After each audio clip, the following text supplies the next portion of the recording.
sur le podcast This is Game, c'est Elric Legloire. Et aujourd'hui, on se retrouve justement pour le dernier épisode. Et donc, du coup, pour cet épisode un peu spécial, épisode bilan, on se retrouve du coup avec Darina qui m'a contacté il y a à peu près 2 semaines sur LinkedIn, justement pour me proposer de faire ce dernier épisode, justement, où elle va prendre ma place, justement, et va m'interviewer pour me poser quelques questions. Donc, on verra. Donc, salut Darina, tu vas bien? Salut Elric, ouais, ça va et toi? Ça va bien.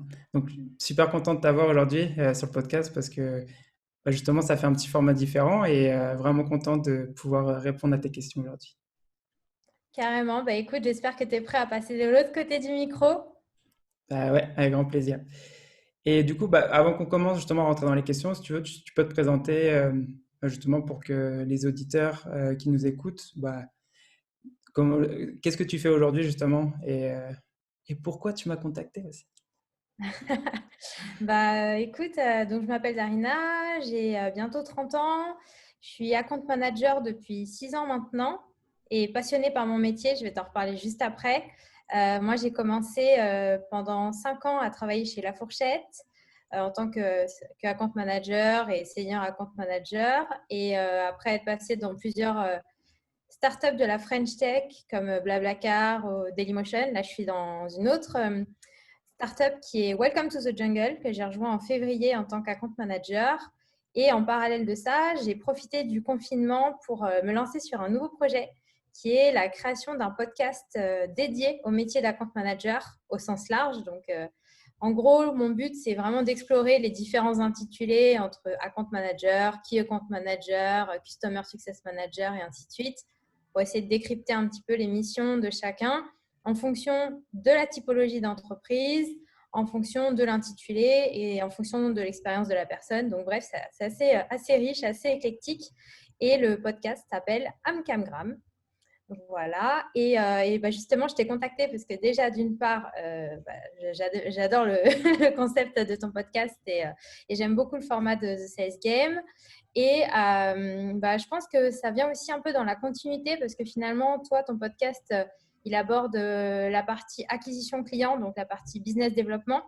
Et le mien viendrait certainement se greffer par la suite puisqu'on parle maintenant non plus de chasse, mais aussi de fidélisation et d'élevage de portefeuille. Donc, je pense que ça fait sens. Et voilà pourquoi je t'ai contacté pour faire le bilan calmement. Ça marche. Allons-y alors. Bon, t'es prêt? Je suis prêt. Top. Alors, écoute, Elric, si je ne me trompe pas, toi, tu as lancé ton podcast The Sales Game le 25 mai 2019. Donc, ça fait pratiquement pile un an et un jour pour être plus exact. J'aimerais commencer par la partie peut-être plus chiffres, feedback. Est-ce que tu peux nous parler justement du nombre d'écoutes que tu as généré via ton podcast, aussi bien écoute audio et nombre de vues aussi sur YouTube, puisque tu enregistres les épisodes à chaque fois. Et vu qu'on parle de YouTube, ça peut être intéressant que tu nous donnes en complément le nombre de téléchargements qu'il y a eu. Ça marche. Alors, en tout, au moment justement où on est en train de faire l'enregistrement, parce que à chaque fois en fait que je regarde les chiffres, ça change, mais on est à 7100 vues sur YouTube. Donc ça, c'est comme tu disais, en fait, justement, j'avais fait tous les épisodes, je les enregistre en vidéo avec les invités qui acceptent. Parce que tous les invités, bien sûr, ne l'acceptent pas. Mais en fait, je trouvais intéressant de mettre le format vidéo sur YouTube parce que sur YouTube, il y a quelques podcasts parfois que tu peux écouter, mais en gros, c'est juste tu le mets en fond et il y a pas vraiment de vidéo. Et comme ça, si tu peux avoir un visage sur la voix comment dire, des invités. Donc, au niveau du téléchargement du podcast, on était à 11 827 téléchargements, donc ce qui faisait à peu près 18 800 et quelques téléchargements, enfin téléchargements et vues en tout. Waouh, vertigineux. Ça fait ça et ça a continué à monter en fait. Je pense tu verras toi aussi pour toi. Je pense que les premiers mois ça fait quelques écoutes et après petit à petit en fait je partagerai justement le schéma, le graphique où tu vois en fait que chaque mois en fait t'as un peu plus d'écoute. Et malheureusement, avec le confinement, on ne pensait pas qu'il allait se passer ça, mais il y a, comment dire, moins de personnes qui écoutaient les podcasts. Je pensais qu'au début, bah, c'était que de mon côté. Et sur LinkedIn, j'ai commencé à voir des mecs aux US qui parlaient de ça, qui disaient que bah, ils avaient perdu 40% de leur trafic sur leur podcast. Et du coup, je me suis dit, ah bon, bah, du coup, au final, bah, c'est normal. C'est que, en fait, le podcast, je pense que c'est un format qui s'écoute quand tu es en mouvement. Et il y a pas mal de gens, en fait, durant le confinement, bah, qui n'ont pas écouté de podcast parce qu'ils étaient chez eux et ils ne s'asseyaient pas, en fait, ou ne prenaient pas le temps d'écouter des nouveaux épisodes. Et donc, du coup, ça s'est reflété bah, sur les stats. Et, euh, et voilà. Donc, c'est une stat intéressante, on va dire, sur les derniers mois. Et justement, si j'essaye de creuser un petit peu sur les usages, est-ce que toi, tu as des feedbacks de tes auditeurs? Est-ce que ils t'écoutent ou plus qu'ils ne te regardent? Et à quel moment, par exemple, s'ils t'écoutent, est-ce que c'est en faisant leur footing ou est-ce que c'est le matin en se brossant les dents ou est-ce que c'est en prenant le métro? Et les usages aussi de YouTube, parce que c'est intéressant. Est-ce que ils tombent sur toi en regardant d'autres vidéos annexes? Ou, enfin voilà, c'est intéressant d'avoir un peu les insights à la fois audio et à la fois vidéo. Et sur la partie vidéo, comme on sait qu'on aime traîner sur YouTube et qu'on peut tomber sur des kangourous à 3 heures du mat, voilà, je voulais savoir un petit peu, toi, est-ce que tu as des datas sur la previous pages? Ouais, alors sur YouTube, si je te dis pas de bêtises, c'est à peu près, suivant les vidéos, entre 5 et 15% on va dire, de gens qui tapent des mots-clés sur YouTube et qui tombent dessus. Et la plupart, c'est du trafic via euh, l'invité qui partage l'épisode avec ses contacts. Et moi qui à côté aussi le partage sur LinkedIn, sur Twitter, sur Facebook. Principalement, c'est sur les plateformes sur lesquelles je le partageais. Et la plateforme qui, bah, on va dire, qui fait 60% on va dire, des vues sur YouTube, c'est LinkedIn, principalement. Donc ça, c'est pour YouTube. Et alors, pour le podcast, pour répondre à ta question sur quand les personnes écoutent le podcast, avec les personnes qui m'en ont parlé, justement, il y en a un, en fait, qui me disait que lui, il écoute le podcast sur son vélo. Donc, en allant au travail, en revenant du travail. Donc, voilà, bah, du coup, bah, si, j'imagine que si il n'allait pas au travail et travaillait de chez lui directement, bah, ce temps justement que tu as normalement, bah, toi, avec ton vélo ou avec tes écouteurs, où tu te dis, bah, je vais écouter un épisode, bah, du coup, si tu ne te bloques pas ce même temps quand tu es chez toi, bah, tu n'écouteras pas ton épisode. Et après, la plupart des personnes qui m'en ont parlé aussi, c'est bah, quand justement ils sont dans le métro pour aller au travail. Voilà, c'était au niveau des infos que j'ai eues sur ça, principalement.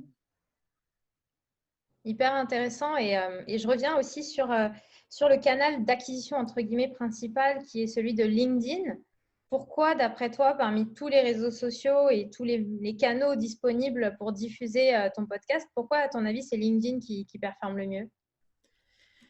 Alors parce que LinkedIn, c'est le Facebook d'aujourd'hui, il y a c'était quand, en quelle année? C'était en 2010 que c'était fort Facebook où tu mettais un post, tu avais peut-être 100 fans et tu avais 50 personnes de tes fans qui voyaient ton post. Et aujourd'hui, LinkedIn, bah, concrètement, tu fais un post et tu as 1000. Enfin, par exemple, moi, je rajoute des gens sur LinkedIn un peu tous les jours qui sont dans la vente. Et en France, j'ai 1600 personnes dans mon réseau qui sont dans la vente en France. Donc, à chaque fois que je fais un post, on va dire, je compare le nombre de vues que j'ai sur un post avec le nombre de sales que j'ai dans mes contacts. Et en gros, bah, chaque post que je fais, j'ai aujourd'hui entre 2000 vues et 15 000 vues, suivant certains posts. Et on va dire, c'est pourquoi LinkedIn? Tout simplement parce que c'est la plateforme qui t'apporte le plus de portée de façon organique et sans dépenser, en fait, sans faire de publicité. Et du coup, c'est pour ça que LinkedIn ça l'est. Après, Facebook, je t'avoue que j'ai pas trop mis d'efforts non plus, donc j'ai pas essayé, mais je pense que c'est un média qu'aujourd'hui qui est un canal qui est un peu moins bon comparé à avant. Bien sûr, il y a des gens qui restent dessus, mais en fait, je pense que LinkedIn aujourd'hui, c'est la plateforme sur laquelle il faut s'appuyer si tu veux te faire connaître dans le monde du B2B. tout simplement. Ouais, Enfin, tout clairement. Et simplement. puis en plus, toi, tu traites d'une problématique métier, véritablement. Donc, c'est vrai que, comme tu disais, une audience sales, business, c'est très ciblé en ce qui te concerne. Est-ce que justement, tu as eu des retours ou des petits messages, des petits mots doux en termes de feedback suite justement à tes différents épisodes, j'imagine, depuis 1 an? Qu'est-ce que te disent tes auditeurs? Est-ce qu'ils vont écouter ton podcast pour se former, peut-être pour découvrir le métier de business developer? Est-ce que ça va être peut-être pour se tenir informé des méthodes utilisées par les plus belles startups, puisque tu interviews des top invités? Est-ce que c'est tout simplement pour se divertir? Voilà, quels sont un peu leurs insights? Alors, je vais te lire des commentaires, ce sera plus rapide parce que justement, en fait, j'avais fait un site pour le podcast. Et en gros, au lieu de mettre, d'essayer de chercher quoi mettre, en fait, en gros, j'ai fait des screenshots des commentaires que les gens m'envoient sur LinkedIn ou sur WhatsApp. Et, euh, et j'ai mis ça sur le site. Et justement, je pensais pas en fait que ça allait impacter autant les gens, mais le premier c'était une ancienne camarade de l'INSEC avec qui j'étais donc dans la même promo et qui était pas du tout dans la vente. Et justement, ouais, je te lis. Donc elle me disait: Hello Elric, j'espère que tu vas bien depuis nos années INSEC. Je voulais juste te remercier pour tes posts et vidéos. Je me suis tourné vers un parcours plus commercial et grâce à toi, à tes tips, ton discours, j'ai décroché une belle opportunité chez 20 minutes et je cartonne sur mon poste en grande partie grâce à tes posts. Donc merci car je me révèle complètement sur un post comme celui-ci. Au plaisir de te lire. Donc ça, c'est un exemple. Waouh! Ah ouais! On va dire, je pense que quand tu le fais, tu crées du contenu comme ça, c'est ce qui te fait le plus plaisir à lire. Parce que une personne qui fait un changement de carrière et qui commence dans la vente, je pense que c'est super intéressant parce que la vente, je sais pas si pour en account management c'est la même chose, mais les vendeurs généralement ils sont mal vus. Et généralement c'est le mec qui est là pour te vendre toujours quelque chose, même s'il a rien à vendre. Les commerçants en général ont une très mauvaise image. Et de voir ce genre de message, en fait, ça, tu te dis qu'en fait, tu as changé un peu, t'aides au changement en fait, de l'image du métier. Et tu fais voir aux gens que en fait, le métier de commercial, c'est pas qu'un métier de. T'es pas là pour bourriner, quoi. C'est plus essayer de comprendre les personnes avec qui tu parles. Donc, ça, c'est un exemple. Euh, Après, il y avait un autre épisode que j'avais fait avec Hugo, qui est chez Daitaku. Il y avait une personne qui lui avait envoyé un message justement, qui lui a dit: J'ai écouté ton podcast hier, la classe. Du coup, ça m'a trop motivé et je me suis mis à fond ce matin. J'ai 2 entreprises qui sont super intéressées et qui veulent qu'on se voit. Merci Hugo. Et du coup, Hugo lui a répondu: Bravo, merci pour ce feedback. Et après, la personne a envoyé une autre fois: Ah non, pardon, c'est pas 2 entreprises, c'est 3 entreprises. Ah, excellent. Pas mal. Ouais, Mm. donc vraiment plus pour continuer enfin, soit se former, soit continuer à se former, ou bien apprendre aussi des tips, des nouvelles techniques de vente, si je comprends bien. C'est ça. Et donc ça, c'est plutôt côté auditeur. Et pour toi, on va dire que ça va te pousser à toujours aller plus loin, à creuser. Effectivement, tu parlais de l'image du métier de commercial, surtout en B2B. C'est vrai que c'est hyper challengeant. Je pense que la mauvaise image, c'était plutôt dans les années 80 où il y avait voilà, cette image de vendeur de tapis un petit peu. Et là, je trouve que, enfin, tu seras peut-être pas d'accord avec moi, mais je trouve que l'image, en tout cas, elle est vraiment revalorisée. Il y a de plus en plus, tu vois, les podcasts qui se créent, le tien, il contribue largement. Tu as des écoles spéciales pour devenir business developer. Donc, on redonne finalement ces lettres de noblesse et essayer d'aller chercher plus de personnalisation euh, dans les leads, essayer voilà, d'avoir des techniques d'approche différentes. Et puis là, en plus, avec la période du Covid, je pense que c'est un enjeu énorme de savoir comment prospecter en période de Covid. Donc, il y a même un de tes épisodes qui répond à la question, si je ne me trompe pas. Donc, voilà, c'est hyper changeant, hyper dynamique. Euh, je te propose maintenant de passer peut-être à la partie invité, si ça te va. Vas-y. Donc, on parlait un petit peu de tes épisodes. Est-ce que tu peux revenir sur le top 3 des épisodes qui ont généré Attends, je t'entends plus. Tu m'entends? C'est bon, je t'entends. Ah, Ok. du coup, vas-y, Je- bah, je te réponds direct parce que comme Non, vas-y, refais la question et je le couperai au montage. Alors, du coup, je te propose maintenant de passer au palmarès invité, puisqu'on a parlé un peu de tes épisodes.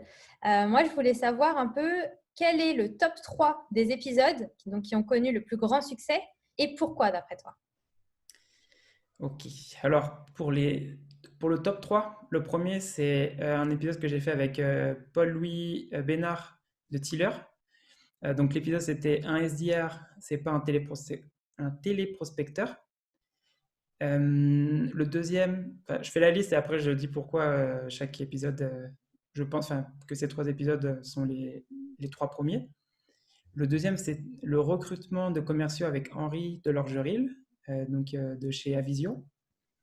Et le troisième, c'est la phase de découverte pour les grands comptes avec Vincent Coirier, directeur commercial de Partout. Et alors, pourquoi je pense que ces 3 épisodes sont les premiers? Celui de Paul-Louis, c'est parce que ça parle, comment dire, de prospection. Et je pense que c'était par rapport aussi au titre, parce qu'un SDR, c'est pas un téléprospecteur. C'est un peu. Bah, je pense que quand tu crées du contenu, tu sais, tu dois toujours te pencher sur ton idée et à prendre une position forte. Et justement, quand j'ai fait l'interview avec Paul-Louis, bah, on parlait de ça. Et clairement, pour lui, bah, le SDR, c'est pas le métier que, comme beaucoup de gens pensent, que c'est juste, tu es là pour appeler tes prospects. Et du coup, tu réfléchis pas en fait. Tu fais comme un téléprospecteur. Donc du coup, ça c'est pour le premier. Le deuxième, pourquoi c'est celui d'Henri? Parce que justement, Henri, j'avais vu qu'il l'avait partagé pas mal. Il a eu pas mal de retours par rapport à ça. Donc c'est pour les deux, pour le sujet qui était donc le recrutement des commerciaux et parce que justement Henri l'a partagé. Et le troisième, qui est donc la phase de découverte avec les grands comptes. Celui-ci, parce que je pense que la phase de découverte, il n'y a pas forcément beaucoup de sujets, de contenu sur le sujet. Et c'est pour ça qu'il arrive en troisième position. Ouais, surtout que la phase de découverte, je pense qu'il y a beaucoup de contenu peut-être à l'écrit, un peu old school, entre guillemets, de comment poser des questions, quelles questions poser, comment aborder son client, mais pas trop. Je pense que c'était intéressant d'avoir du contenu non seulement sur le format audio, mais aussi sur un petit peu les techniques d'aujourd'hui. Ok, trop cool. Euh, alors, je voulais aussi savoir, toi, tu as eu combien d'invités là jusqu'à présent, du coup, pendant un an? Une cinquantaine? J'en ai eu 40, parce qu'il y en a eu 3, non, pardon, il y en a 4 qui sont repassés dessus. Ok, ouais, les pensionnaires. C'est ça. Alors, je voulais savoir, est-ce que tu as un ou peut-être deux épisodes qui t'ont particulièrement marqué? Alors, pour rappel, toi, tu es, au Mexique et j'imagine que ceux que tu interviews ne sont pas forcément en face à face avec toi physiquement. Donc, voilà, au-delà de l'écran interposé, est-ce que tu as eu voilà, un petit sursaut d'émotion ou un épisode qui t'a particulièrement touché?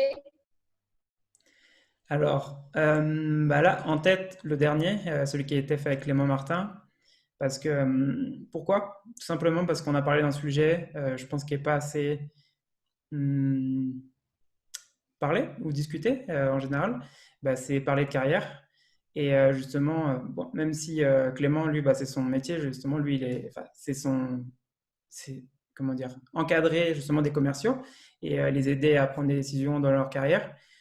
Bah, je pense que c'est pas un sujet en fait que tu vas forcément écouter au début de commencer ta carrière dans la vente. C'est tu dis oh, bah, je vais commencer dans la vente, je vais commencer en tant qu'SDR ou en compte management.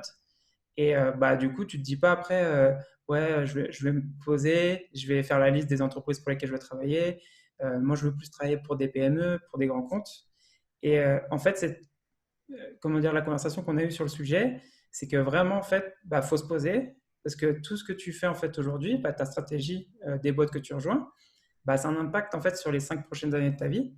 Parce que par exemple, si tu te dis bah, dans la vente, que tu sois dans la partie acquisition, justement comme tu disais tout à l'heure, ou dans la partie fidélisation, bah, si tu vas travailler chez un Salesforce ou chez un Oracle ou un Microsoft, bah, c'est pas en travaillant pour comment dire des petits startups, comment dire, au début. qui vont t'aider à aller là-dedans. En fait, faut travailler dans des boîtes américaines qui sont un peu dans la même typologie justement que Salesforce. Et ça ne dit, en gros, ça ne veut pas dire que c'est pas parce que tu as travaillé dans une startup française que tu ne pourras pas travailler chez Salesforce. Mais en gros, les décisions que tu prends sur les entreprises que tu vas rejoindre, eh ben, ça a un impact sur les boîtes dans lesquelles tu peux bosser dans 5 ans. Et ça, c'est sûr. Et si toi, par exemple, tu te dis, je vais être vice-présidente account management dans 5 ans, bah, c'est pas en allant chez Salesforce que tu vas y arriver. Parce que Salesforce, pour arriver à ce poste-là, il faut à peu près 15-20 ans. Parce que c'est des postes très convoités. Et justement, bah, tu en as peut-être un ou deux par pays. Et il y a combien? Il y a peut-être, je sais pas, il y a combien d'employés chez Salesforce en France, mais par exemple, ici au Mexique, il y a 250 employés. Et Il y en a clairement, 100. enfin, 150. Ok. Bah, du coup, bah, pour toi, ça va être plus compliqué. Donc, si tu veux être VP, vice-président, account management d'une boîte, bah, tu sais que tu vas aller plus dans une boîte qui va être en train d'être construite où justement ils vont chercher un moment à recruter cette personne. Et cette conversation, justement, bah, ça m'a fait pas mal réfléchir parce que c'est pas un sujet sur lequel tu travailles forcément avec ton N+1 ou d'autres personnes. Et je pense que c'est des questions qu'il faut se poser dès aujourd'hui pour pouvoir dire quelle boîte ou comment je peux faire dans ma boîte pour arriver à la prochaine étape où je veux aller en fait. C'est hyper intéressant comme sujet parce que c'est vrai que ce qu'on a tendance à entendre, alors après, tu feras peut-être des stats sur le profil euh, de tes invités. Enfin, quand je dis le profil, c'est plutôt la formation de tes invités. Moi, j'avais beaucoup vu de personnes qui étaient tombées dans la vente par hasard. Tu vois, ils ont commencé par un petit boulot qui s'appelait commercial ou attaché commercial ou technico-commercial. Et puis après, finalement, ils ont gravi les échelons. Donc au début, c'est vrai que on n'a pas forcément besoin d'avoir de compétences hard skills pour faire ce métier de commercial et tes invités le diront mieux que moi. Mais justement, c'est intéressant de se poser la question parce qu'aujourd'hui, grâce à des supports comme le tien et ton podcast et l'overview un petit peu de tes invités, ça nous prouve que au moins on sait déjà ce qui existe sur le marché et après on voit. Et c'est vrai que le premier job, des fois, on y est un peu par hasard et on se dit, bon, bah, qu'est-ce que je vais faire maintenant que je suis là? Alors que là, toi, tu parles plus sur le long terme, si je comprends bien, une C'est vision ça. à moyen long terme.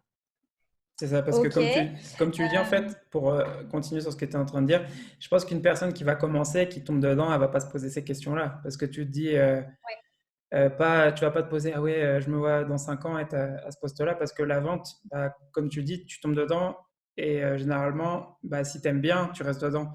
Parce que je pense qu'il n'y a pas de secret sur la vente, c'est bien, c'est super dur. Mais si une fois que tu comprends en fait comment ça fonctionne, en fait, tu as les résultats ensuite parce que c'est pas uniquement juste travailler super dur, enfin faire 70 heures par semaine pour avoir des résultats. Non, c'est une fois que tu as compris comment ça fonctionne, je pense que, en fait, moi, c'est ce qui s'est passé pour moi, hein. Je suis tombé dans la vente aussi, donc il y a 2 ans. Et voilà, je pense que c'est un sujet sur lequel je pense que quand tu as 1 an ou 2 ans dans la vente, ce serait intéressant de se pencher dessus. Parce que sur les boîtes sur lesquelles j'ai bossé jusqu'à maintenant, tu n'avais pas toute cette gestion de carrière qui te disent dans 3 ans, tu peux être là. Et c'est bien d'avoir en fait justement, comme tu dis, du contenu qui te permet de te poser les bonnes questions et savoir où aller après. Yes. On parlait tout à l'heure de tips. Je voulais rapidement que tu me donnes, et là, ça va te faire penser à la dernière question que tu poses à tes invités. Si tu devais résumer les 3 apprentissages principaux que t'ont donné tes invités, ce serait quoi?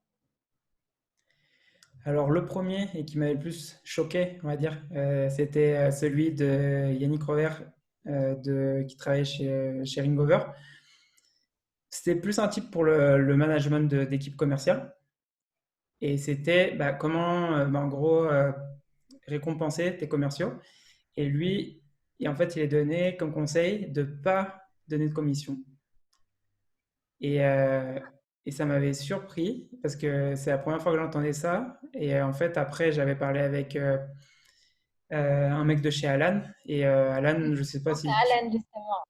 bah, Alan, justement, eux, ils ont ces structures-là. Donc, du coup, Ringover et Alan, c'est les deux structures que je connais qui n'ont pas de commission pour leurs commerciaux. Et plus qu'un tips, ça m'a fait plus en fait réfléchir, à me remettre en question sur ça. Parce que en janvier, en fait, j'ai été passé responsable de l'équipe prospection de la boîte où je suis. Et en fait, quand tu as des points de vue comme ça ou des conseils d'une autre personne, ça te fait réfléchir et ça te fait poser, en fait, te dire, OK, il faudrait peut-être que je réfléchisse un peu à ça et voir comment je pourrais comment dire, l'intégrer dans ma boîte. Parce que s'ils le font comme ça, c'est que ça peut fonctionner. Et on en a parlé du sujet, comment dire, avec à ce moment-là, c'était ma vice-présidente des ventes. Malheureusement, avec le confinement et tout, ça a changé, donc on a arrêté d'en parler. Le deuxième type qui m'a le plus marqué, c'était Sylvain Tillon. Donc lui, on parlait en fait sur l'épisode de comment créer du contenu pour LinkedIn. Et en fait, je pense plus qu'un type, c'était vraiment comment structurer un post sur LinkedIn.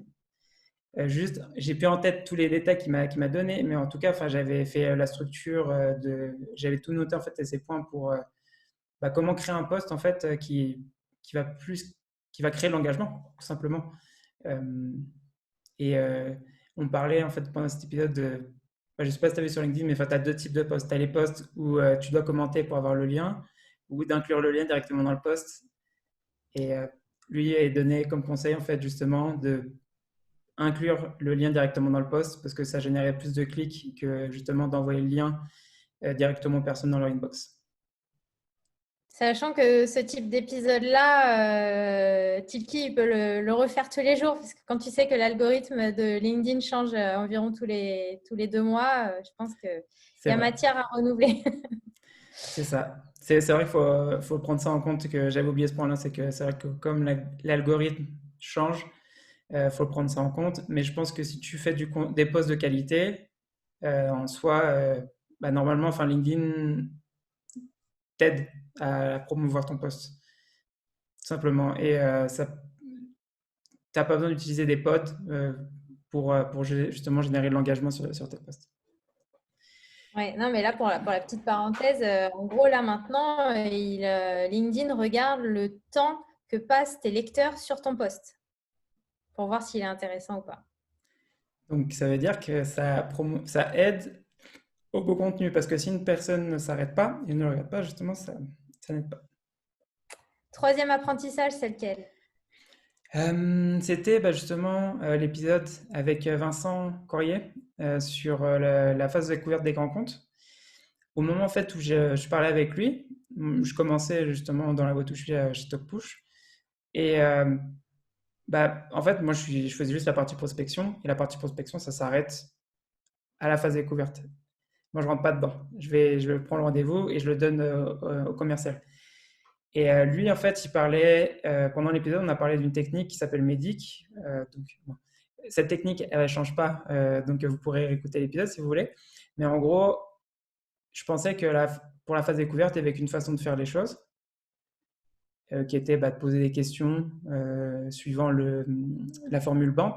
Pour ceux qui connaissent, c'est budget, autorité, besoin et le temps. Et je pensais que c'était la seule façon. Et lui, en fait, ils utilisent une autre méthode qui s'appelle Médic et justement qui est plus spécialisée pour les grands comptes. Et en fait, ça m'a permis en fait de comprendre que vente, c'est bien, mais c'est pas pour tous les types de processus de vente. Et pour justement, dans la prospection que je faisais, comme je faisais la prospection grand compte, c'était justement une méthodologie que je pouvais appliquer directement dans mon poste. Ouais, d'hyper personnalisation, du coup. C'est ça. Ok, écoute, merci beaucoup pour ce feedback sur la partie invitée. Je te propose de passer maintenant à la dernière partie qui est vraiment ton retour d'expérience sur le podcast en lui-même. Ma première question, c'est encore une question triptyque. Quels sont les 3 principaux apprentissages que tu tires de la création de ce podcast?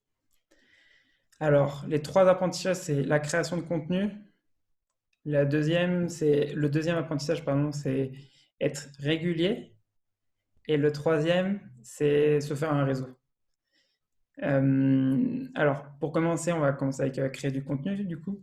Alors, créer du contenu, ça m'a permis d'apprendre un peu, hein, en fait, à réfléchir, en fait, à c'est quoi un process, justement, une idée, après, en fait, trouver un invité et trouver un sujet, et ensuite l'enregistrer et le publier et tout. Et en fait, ça paraît simple, mais en fait, il y a plein de petits détails qu'on voit pas forcément, c'est quand tu publies l'épisode ou quand les gens ils l'écoutent directement sur son iPhone. Et en fait, on va dire, je pense que sur les 43 épisodes qui ont été faits jusqu'à maintenant, il y a eu beaucoup d'itérations, en fait, de petits trucs que j'ai rajoutés à chaque fois. Par exemple, comment envoyer le jour d'avant, en fait, la liste, des petits conseils, c'est pour que ça fonctionne bien l'enregistrement, parce que comme on en parlait en fait dans notre appel avant d'avoir fait l'enregistrement, comme je le fais via vidéo, euh, en fait, tu peux avoir des soucis avec Internet, et malheureusement parfois, ce qui se passe, c'est que la qualité va pas être terrible, et du coup, il y a juste des petits conseils tout bêtes, mais enfin, en tout cas, pour les invités, enfin, qui est tout simplement soit se connecter directement avec ton câble Ethernet sur ton ordinateur, ou alors se mettre beaucoup plus proche en fait d'une borne Wi-Fi pour que la qualité fonctionne. Et au début, en fait, je le faisais pas et on a eu quelques soucis avec des invités. Et après, justement, j'ai plus de soucis par rapport à ça. Donc, c'est créer ce contenu et voir tout le process qu'il y a derrière, en fait, qu'on ne voit pas forcément justement dans la publication. Le deuxième apprentissage, c'est être régulier. Et ça, je pense que c'est mon plus gros apprentissage sur le podcast parce que, en fait, au début, quand je l'ai fait, j'ai eu, je crois, 3 pauses parce que, en fait, je prospectais, je cherchais des invités. J'en avais 4, 5, mais en fait, je continuais plus à en chercher en même temps. Et du coup, je faisais les interviews. Et après, en fait, je me retrouvais sans, comment dire, sans invité. Et le truc, ce qui se passe, c'est que quand tu recommences à les contacter, en fait, il faut attendre entre 1 et 3 semaines à peu près pour avoir les enregistrements parce que la personne n'est pas dispo quand toi tu es dispo. Et du coup, en fait, j'avais des trous de 2, 3 semaines à cause de ça sur justement la publication des épisodes. Et en janvier, décembre, janvier, ce que j'ai fait, c'est que je me suis dit, bon, du coup, pour cette année, je vais me mettre ce challenge-là de toujours avoir en continu en fait des invités. Et jusqu'à aujourd'hui, l'épisode qu'on fait aujourd'hui, ça va être le seul où il y a eu un écart entre l'avant-dernier épisode et l'épisode, où il y aura pas d'épisode, malheureusement. Mais depuis janvier, en fait, j'ai fait un épisode toutes les semaines. Et ça, c'était le deuxième apprentissage. Et le troisième, c'est se faire un réseau. Je pense que pourquoi c'est un apprentissage par rapport à ça, c'est parce que pour moi, comme par exemple, je suis pas en France, je peux pas me dire ah, je vais faire des events ou des events de networking et me dire ouais, je vais trouver des événements et y aller et connaître du monde. Et en fait, ça m'a permis en fait justement d'entrer en contact avec des gens avec qui forcément je n'allais pas forcément connaître en vrai. Et je sais que là, par exemple, je prépare le retour en France dans 1 ou 2 ans. Avec ma femme, on est en train de discuter pour voir à peu près quand on y va. Mais en tout cas, je sais que via le podcast, en fait, ça t'aide en fait, à entrer en contact avec des personnes euh, que tu n'aurais pas forcément connues d'une autre façon. Et, euh, et ça, c'est le dernier apprentissage. Ouais, c'est hyper riche, trop cool. Et je reviens sur quelque chose que tu as dit qui est hyper important, c'est que effectivement, quand en tant qu'auditeur, on profite, on consomme, on va dire, le produit fini, que ce soit l'épisode audio ou vidéo, voilà, pour nous, c'est naturel. Ou peut-être qu'on va avoir, ah tiens, il y a eu un petit problème de son à tel moment, mais bon, c'est assez infime. Mais du côté du backstage, effectivement, rien que le temps de, alors, qui est-ce que je contacte? Lui envoyer une demande d'invitation sur LinkedIn, après l'approcher, quel message? Donc là, limite, c'est un travail de inbound marketing, quoi, pratiquement, de sales, comme on peut dire. C'est ça. Alors, la personne te répond, ça consiste en quoi? En fait, alors encore, si ton podcast est déjà lancé, ça va. Mais si Oui, tu es en early stage et que tu es en phase voilà, de lancement et qu'il n'y a aucun contenu sur Internet qui peut parler ou qui peut prouver, on va dire, ce que tu dis, c'est hyper difficile d'avoir des personnes qui te font confiance et surtout toi qui es à distance, effectivement, ça doit être puissance 1000 en termes de difficulté. Donc, bravo pour ça. Et la régularité, c'est intéressant. Alors, du coup, tu as arrêté le flux tendu, on va dire. Comment est-ce que tu faisais? Est-ce que tu enregistrais plein d'épisodes d'un coup et après tu diffusais une fois par semaine ou est-ce que tu enregistrais 2 fois plus que tu publiais? Enfin, comment ça se passait? Alors, c'est une très bonne question parce que je me suis retrouvé à faire en 2 semaines une fois 5 épisodes. Et en fait, j'ai commencé à mettre tu sais, des blocs sur mon calendrier avec des activités pour le podcast parce que en fait, à un moment, j'ai trop prospecté et du coup, je me suis retrouvé avec plein d'épisodes en même temps et j'étais un peu perdu en fait, on va dire au niveau de ça parce que j'avais trop de trucs à faire, plus justement le taf à côté. Du coup, ce que j'ai fait, c'est bloquer du temps et une fois par semaine, je me mettais 1 heure pour prospecter des nouveaux invités, euh, tout simplement. Et je me limitais à une interview par semaine ou à avoir deux grand maximum, pas plus, parce que comme ce que tu disais tout à l'heure, tu vois pas tout ce qu'il y a derrière. Même si je fais pas beaucoup d'édition sur les épisodes, faire le montage, faire l'image pour YouTube et tout, ça prend un peu de temps. Et si tu te retrouves avec deux, trois épisodes à chaque fois à faire, ça augmente la charge en fait que tu as tous les jours. Donc, Et cette édition, là, je parle plus au niveau technique, éditer, faire du montage, couper comme ça, publier, créer du contenu, partager sur les réseaux sociaux. Est-ce que c'est des compétences au préalable ou que tu as acquises au fur et à mesure du podcast? j'ai appris au fur et à mesure. Je savais déjà faire du montage vidéo, l'audio. En vrai, enfin, je savais pas en faire. J'ai la chance, enfin, que ma femme, elle est, comment dire, elle est dans le milieu de la télé, donc elle est dans les milieux édition vidéo audio. Donc, elle m'a beaucoup aidé en fait sur comment améliorer la qualité, juste avec le niveau du logiciel, sans avoir de micro ou quoi. Donc, elle m'a donné et elle m'a montré comment le faire, parce que en soi, c'est pas très compliqué, mais une fois que tu sais le faire, tu peux le faire. Et pour la publication, euh, je faisais déjà en fait de la publication sur les réseaux sociaux il y a quelques années dans des stages, malheureusement, enfin malheureusement, qui m'ont aidé en fait.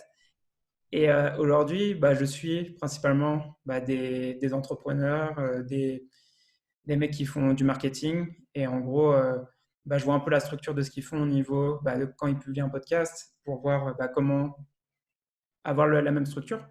Parce que c'est pas en soi, ils sont pas plus intelligents que toi ou que moi. C'est juste qu'ils ont un process à chaque fois pour publier son épisode et sa checklist, enfin, c'est sa checklist et publier sur Facebook, publier sur LinkedIn et la structure de chaque post est toujours la même généralement.